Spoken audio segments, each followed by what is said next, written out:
Hello there and welcome to the tools required video for this course. Now,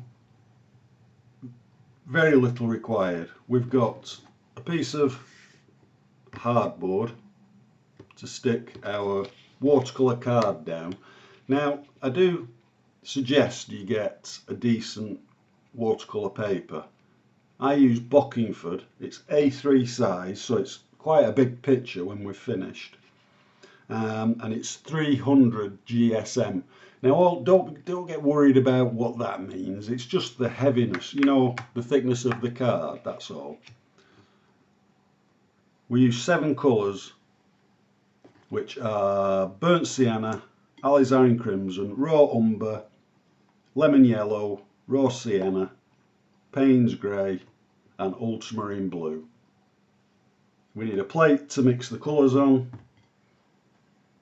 some masking tape to stick the paper to the board, some tissue paper, quite a lot of tissue paper because we use a heck of a lot of water, and that's used to dab it up.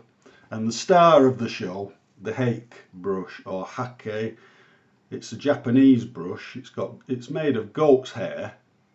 Now these typically cost, this is a smallish one, 1.25 inches.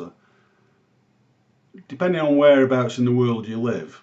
For instance, in the UK you can pick these up for £4.50, which isn't a lot of money. Now I've had this over 15 years and it's still a beautiful brush. So that's the star of the show. Now if you want the prices for the colours, the brushes, etc., there is a resource that you can look at attached to this lecture, and it just tells you all the equipment that I use, and it gives you prices as well, current prices, and there are links to my supplier. Now it's up to you where you buy them from, of course. It's just that for ease you can link straight to my supplier if you want to.